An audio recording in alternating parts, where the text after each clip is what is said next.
Most realtors have a few misconceptions when it comes to online leads. And it sounds so simple, but the hard part is that these common misconceptions are not obvious to the average realtor. Most people don't know they're making them. So in this video, I'm going to walk through the 5 biggest traps that are holding people back from both getting started and having success with online leads. And once you solve these, getting clients will never be easier. Now, I know this works because I've spent all of my time at the cutting edge of real estate paid ads and marketing. I've spent tens of thousands on ads and produced hundreds of thousands of dollars in commissions and revenue. So if you're having trouble cracking online leads, this will be the perfect video for you. The first and quite frankly, the largest decision that you're going to need to make is choosing the right platform. Now, for generating leads, there are 3 main platforms. There are paid ad platforms, portals like Zillow, Realtor.com, Homes.com, etc., or finally, producing content.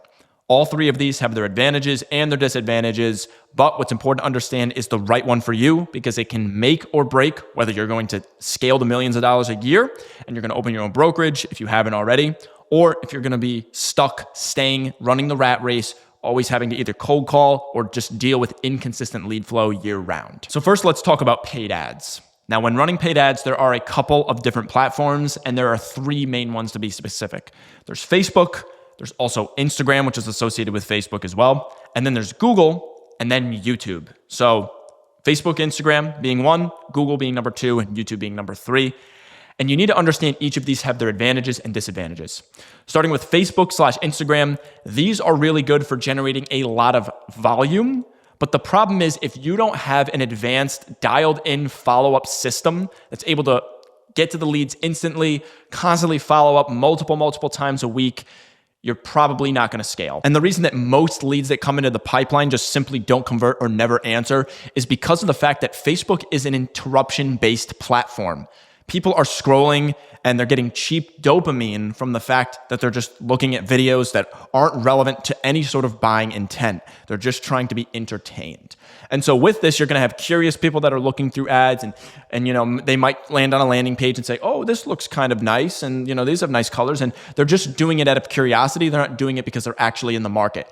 And now with Facebook's new rules, you can't even really target people that are actually actively searching keywords that are relevant to your situation. Now, inversely, Google ads are directly meant for people that are actively searching keywords. And this is great for finding high intent people. And these are going to be the highest intent customers and leads that you will ever end up finding. But the problem is, in order to break the barrier of actually being able to scale, you need to be outspending all of the competitors and brokerages that are spending tens and hundreds of thousands of dollars a month. And as a solo agent, this just simply isn't feasible. So yes, you can get a certain amount of leads by maybe you can spend $1,000, $2,000 a month in order to acquire a couple of clients, maybe 1 to 2 deals out of it. But the problem is, your cost per acquisition is going to be very high. And although you're only speaking to leads that are actually motivated, which is nice for the sake of time, you're probably not going to end up scaling with this unless you have the budget in order to do so. And in scaling, this is going to take much longer than our final platform, which is YouTube. And YouTube is the best of both worlds because YouTube maintains the highest quality whilst maintaining the highest volume. And the reason it can do this is because YouTube is an interruption-based platform similar to Facebook, although it's slightly different in the sense where it's more of an edutainment-based platform. People still go on there to learn things, and when you place them in the correct placements on YouTube, you can hit the people that are actively searching in keywords that are relevant to your specific business. And because of that, you're taking Google's algorithm and keyword search, and you're having the hybrid approach that is just able to get you your lowest cost per acquisition whilst also getting enough volume in to make it actually scalable. And because simply it's unsaturated. YouTube is by far the hardest to get into in the sense of people just don't want to record themselves. It's more of a mental break than it is anything else. And most people are just too scared to record. And these self-limiting beliefs are what you need to break because it's going to actually separate you from everybody else and have you break into an unsaturated market where you can absolutely dominate and still scale going into 2026. Next are portals. So these are things like Zillow, Realtor.com, etc. And these are really good for teams and brokerages. And the reason for this is just simply because brokerages and teams can spend tons and tons of money, similar to something like Google campaigns, and they can just get a ton of different leads. And for them, because they're bidding the highest, they're getting the highest quality leads. But this is a problem for the average solo realtor because On the lower end, the less you spend, as you know, the lower quality leads you're getting. You're getting more shared leads. You're getting more people that have already talked to multiple agents and that have been cycled through 1,000 different people. And because of this, you're not really differentiating yourself at all because it's the same format, you have the same pictures, and there's nothing that's really separating yourself besides maybe a bio that someone resonates 10% more with than the next guy. And so because of this is going to drive your lead quality way down, inevitably ending you up with a less than 1% conversion rate. And another way I want you to look at this is you're renting your own leads. You're not actually owning them comparative to a paid ads platform where you've generated them yourself. They see you, they know you, they like you from a unique perspective and not something that Zillow has already captured with their own platform and now are redistributing them out to you. So in essence, it's not as organic. Therefore, it's going to make it that much harder to actually differentiate yourself from the next agent. And the final platform we have is content. Now, content, I will say, is by far the greatest way and has the greatest potential to scale the max amount of clients every single month with one huge and extremely important caveat. It takes a long time to build. I'm not talking about running it for 1 to 2 to 3 months and seeing results. No, I'm not even saying 6 months. Most of the time, your channel is going to see results 1 to 2 years after consistent weekly posting. And I'm not saying like even one time a week. You probably are going to have to post 2, maybe even 3 times a week just to see results within 1 to 2 years.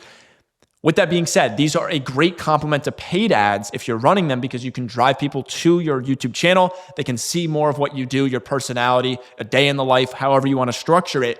And in this way, this can be a great complement to start out. But when it comes to wanting results now or within a relatively short time frame, content is not going to be your best friend. These are for people that are visionaries, that can see the long-term goal and are willing to stick it throughout any sort of condition that they're put through. Now, the next and honestly the most unaddressed thing in the entirety of the marketing space, especially for realtors, is having no follow-up system in place.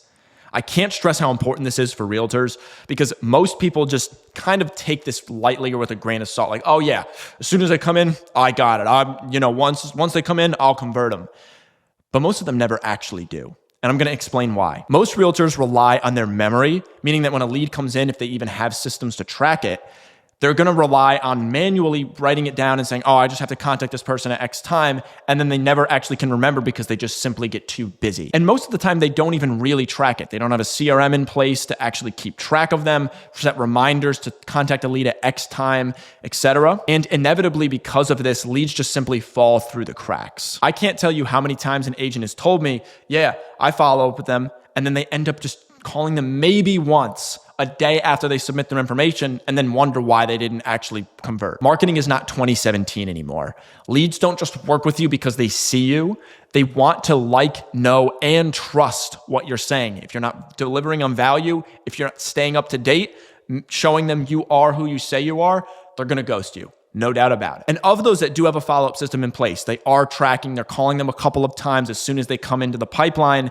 Most of them don't have a value-driven system in place to build the trust further. They don't have any pre-built email sequences, sending reminders, pre-built videos discussing who you are, what you do. You don't have any testimonials being sent out, no market updates, nothing. And this is another reason that the leads just end up forgetting you immediately. You're not standing out. You look like every other agents that they know they've seen other people get burned from, and then it's just going to associate you like everybody else, and subconsciously they're just going to end up ghosting you and not working with you, just like not having a follow-up system in general in place. Another thing I see is a lot of agents only use a single channel approach, meaning that most of the time, if they get a lead's email, first name, let's say their phone number, they'll only end up calling them maybe once or twice. And the problem with this is you're not hitting them from all angles and you're not delivering value to them in all of the different ways that you could be. While most agents call leads once or twice a week, you should be hitting them with SMS videos, email market updates, yes, calling them as well, and sending them mail. Because with most agents, when one channel fails, aka just giving them a call, they just end up quitting and assuming online leads don't work, which is furthest from the truth. And building off of this, most agents just have inconsistent execution. They're going to try this for a week. They might actually implement all this stuff, and then they just stop doing it. They'll have manual emails sent out maybe once or twice, or they'll have an initial email blast and a phone blast, and then that's it. Nothing happens after that, after the first or second day, and they wonder, oh, where'd the lead go? And 80% of your leads need to be touched upon 7 to 11 times in order to build enough trust to actually want to speak with you. You need to understand that. Okay, it's not just sending one phone call and they're just going to end up wanting to talk to you. Yes, they're curious about your ad. Yes, they might want to sell their home. Yes, this is intent-based stuff if you use YouTube. But most of the time with follow-up systems, you need to be implementing all different angles and approaches, because if you're not completing a whole systematic approach with your lead generation in 2026, you're just simply going to fall behind with others that are and are actually converting more deals. And now, assuming you have ads you're running, let's say you have a follow-up system dialed in place, the last thing I see most agents make mistakes on is how they're actually tracking their results and which results they should be looking for in order to optimize their campaigns. And I'm not joking with you guys. 90% of realtors that I've talked to just simply don't know basic metrics that are important and crucial in understanding what we need to optimize within their campaigns if they've already been running them. Most agents don't know their lead to appointment rate, they don't know their appointment to contract rate, and they don't know their cost per closed deal. And this makes most agents make a ton of hasty decisions, because let's say your cost per closed deal on average was you spent $3,000 in order to acquire 10,000. If you're stopping your campaigns at $600 to $1,000 every single time and saying, oh, this doesn't work, you're simply just not spending enough money, right? You need to be able to test and be able to risk, which isn't actually a risk in the long run, but theoretically risk spending money in order to collect the right data to be able to track the metrics that are actually going to move the needle forward. If you don't have enough data, how are you supposed to make an educated decision? And on top of this, agents just simply don't know where their traffic is coming from. They don't know if it's coming from Facebook, it's coming from Google, it's coming from YouTube, if they even run all of those sources. And they don't have it backtracked up on Zillow. They don't have it tracked on other platforms, Realtor.com, etc. And they're basically just guessing where everything's coming from. And because of this, they just don't know where to put their next dollar. And this phenomenon is solely responsible for why agents spend a ton of money on platforms that just simply produce over and over poor results. And a hidden killer that a lot of agents don't talk about is ignoring lifetime value. Because most agents want results now. They start their campaigns, they think within the first week they're going to get maybe a couple conversions and then one person's going to close. And building off of what I said before about not spending enough in order to not collect enough data, this is by far one of the worst things that you can do. Assuming I'm not getting enough conversions right now, I might as well should just stop. And that is what's killing your long-term scalability. If you run a campaign for 12 months, you might generate 3 to 4 to 5 referrals out of that, along with the deals you've already closed. And you guys can already understand that is going to lead to a huge, huge lifetime value for your business, and scalability becomes inevitable at that point. So essentially the initial cost just becomes incredibly worthwhile long-term. Now, if you've gotten this far and you're thinking, hey, I might want to try running YouTube ads or are looking for more information, I've recorded an entire guide going over everything from the campaign setup, creating video ads, and tracking and optimization right here. Aside from that, that's the end of this video, and I'll see you in the next one.